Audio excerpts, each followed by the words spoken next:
Okay, well, one of the scenes I feel like I found most significant from the story, The Supernaturalist, was the scene where the bus crash actually happens. I feel like this was pretty significant to the story because I feel like this ties to how the story actually really starts to begin. Basically, starting off with Cosmo Hill, the main character, traveling on a bus that's being transported to some other location. He's with many other kids from the Institute of Clarissa Frayne Institution, where the kids are basically used as guinea pigs for many testing. And basically they're being transported on this bus, and their system is basically worked by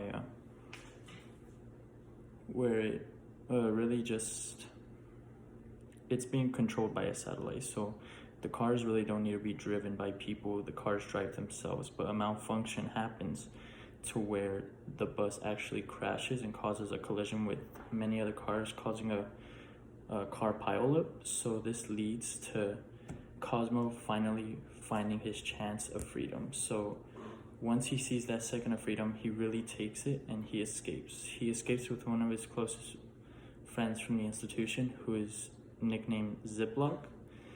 They are escaping, they run through a diner, they run through many police force, and they even run through lawyers who they are most afraid of also.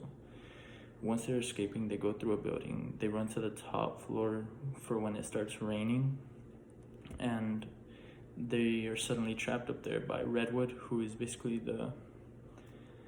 he basically runs the institution that they're being trapped in. And when Redwood finds them, he threatens them by killing them, saying no one will ever find out.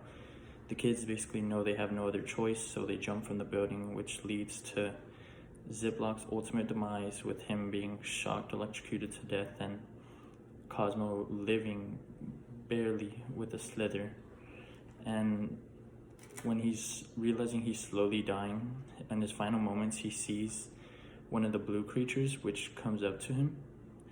He realizes it's sucking his life force out and he can't fight back, which is when the Supernaturalist, the group of kids, not kids, it's a group of 3 people, they basically save Cosmo, which leads him being able to really join that group, and he creates a slow bond with them over time to where he starts to begin that they're his family.